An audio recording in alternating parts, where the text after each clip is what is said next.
Olá, paz para todos nós. Com que alegria e gratidão a Deus, a gente volta aqui nesse momento para conversar um pouquinho.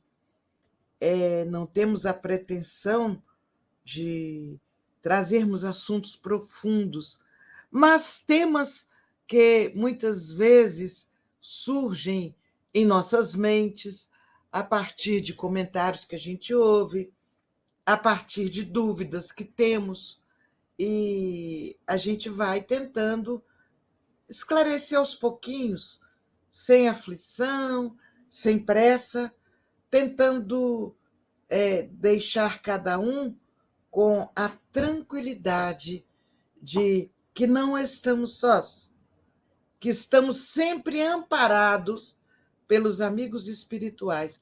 Portanto, isso nos traz a segurança de caminhar com Jesus.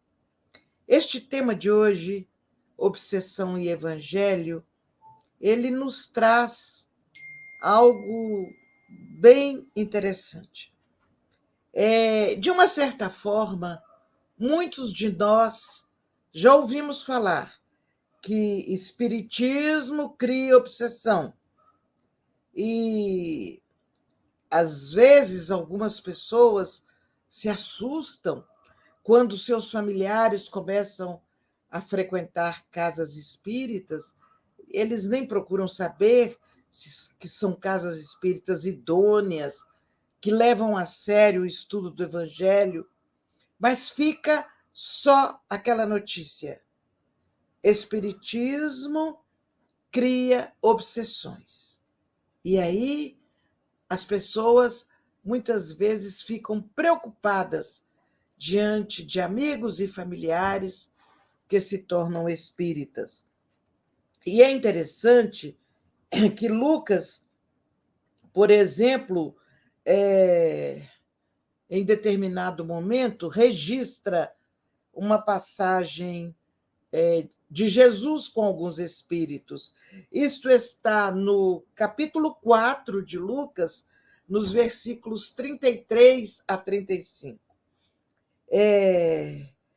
Jesus se aproxima de um homem que está no santuário tendo atitudes de desequilíbrio. E quando Jesus se aproxima, o espírito, através do médium, começa a gritar em altos brados: que temos nós contigo? E por que o espírito disse isso? Porque o espírito sabia que a presença luminosa de Jesus iria interceptar os objetivos e as ações dele e de seus companheiros. Então, ele pergunta, é como se ele dissesse: o que você veio fazer aqui? O que nós temos com você? Nada. Vai cuidar da sua vida e deixa a gente cuidar da nossa. É mais ou menos isso que ele quis dizer para Jesus. Que temos nós contigo?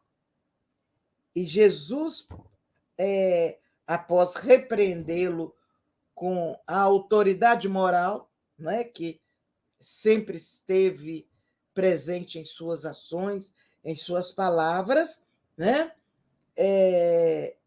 Jesus restaura o equilíbrio do companheiro que estava sofrendo o assédio daquele espírito. E é exatamente aí que nós vamos ver uma obsessão direta. O espírito estava perturbando aquele médium. Quando ele vê Jesus, ele percebe que Jesus vai interceptar a presença deles, e aí Jesus diz: mas o que nós temos? O Espírito diz: que temos nós a ver contigo? Então, na medida que isso acontece, desculpem, estou tentando me centralizar mais aqui. Na medida que isso acontece, nós vamos ver a ação direta de um espírito obsessor, não é? Já no Evangelho de Marcos, no capítulo 5, no versículo de 2 a 13, nós vamos ver aquela história que todos, de alguma forma, conhecem. É aquele louco que foi abandonado pela própria cidade, pelos seus familiares e concidadãos, e estava no cemitério. E quando Jesus chega ali, não precisou falar nada, né? Ele, ao chegar Jesus, com sua luminosidade, aqueles espíritos saem em polvorosa. E a energia magnética negativa deles envolveu uma manada que ali estava, e esses porcos são precipitados no abismo. Ah, mas tem mais, tem mais. Nós vamos ver no capítulo 9 de Mateus, nos versículos 32 e 33, né? Nós vamos ver um caso em que as pessoas levaram até Jesus um homem mudo, sob o controle de um espírito em profunda perturbação. E, na medida que esse espírito em profunda perturbação é afastado, o enfermo começa a falar novamente. O enfermo estava mudo pela ação direta de obsessores. Então, nós temos, nesse caso, uma obsessão complexa atingindo a alma e o corpo. Vejam que, naquele primeiro caso, era uma obsessão mais simples, direta. No segundo caso, que é o louco do cemitério, nós vamos ter uma obsessão seguida de possessão e de vampirismo, né? E nesse último caso agora do mudo, nós vamos ver uma obsessão complexa atingindo alma e corpo.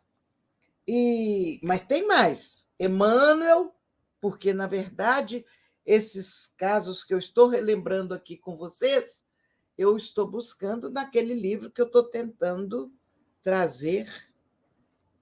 Seara. Olha só, Seara dos Médiuns. Desculpem a minha falta de habilidade com as mãos nesse instante. Mas tem uma outra, um outro modelo de obsessão que Emmanuel traz. Aliás, ele traz mais dois exemplos. Ele traz, no capítulo 13 de João, no versículo 2, né?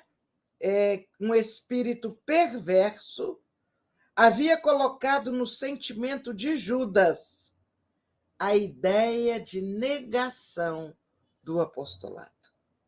Então, uma obsessão indireta em que a vítima padece influência aviltante, sem perder a própria responsabilidade.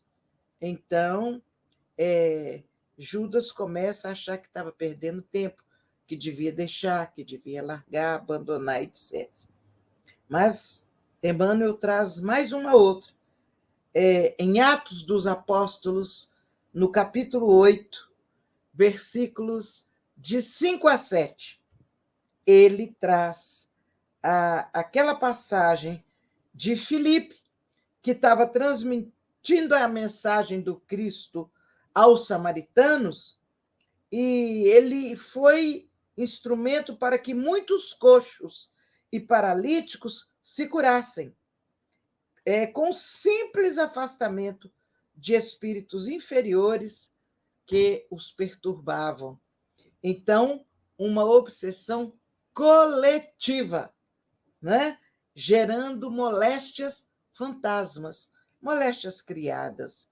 Então, de ponta a ponta do Evangelho, no Novo Testamento, como diz o Espírito Emmanuel, trata o problema da obsessão com o mesmo interesse humanitário da doutrina espírita.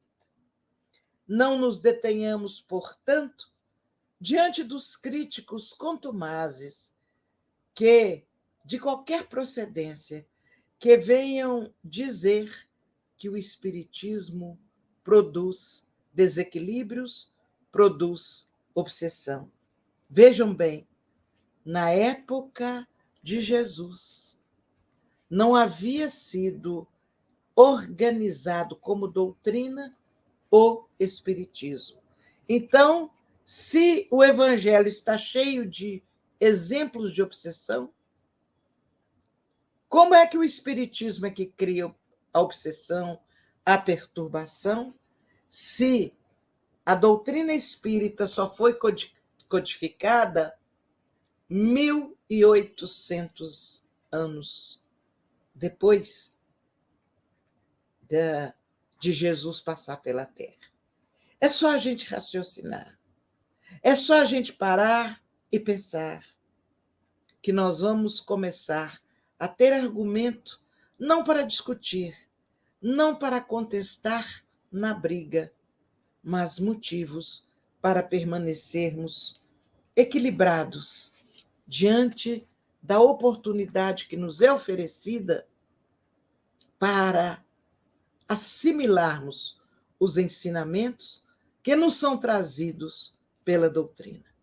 E a gente gostaria de dizer para vocês que essa pequena passagem de hoje, ela se apoiou no item 244 de O Livro dos Médiuns, de Allan Kardec, onde diz assim: em presença do perigo da obsessão, ocorre perguntar se não é uma coisa deplorável ser médium. Não é essa faculdade que a provoca, que provoca a obsessão. Numa palavra, não está aí uma prova do inconveniente das comunicações espíritas? Alguns perguntam. E a nossa resposta é muito fácil. Aqui, segundo os espíritos, no Livro dos Médiuns, eles pedem apenas que a gente medite sobre isso. Porque ele diz assim: não foram nem os médiuns, nem os espíritas que criaram os espíritos, mas antes, os espíritos é que fizeram com que houvesse espíritas e médiuns. Então, veja que a resposta ela é clara aqui em o livro, e no Livro dos Médiuns, nesse item 244. E tem mais um pouco. A mediunidade é para o espírito um meio de se fazer conhecer-se, se é mal, se traz sempre, e por mais hipócrita que seja, ele será identificado. Pode-se, pois, dizer que a mediunidade permite ver o inimigo face a face e se pode exprimir assim, combatê-lo com suas próprias armas. Sem essa faculdade, ele age na sombra, o espírito, e graças à sua invisibilidade, pode fazer e faz, na realidade, muito mal.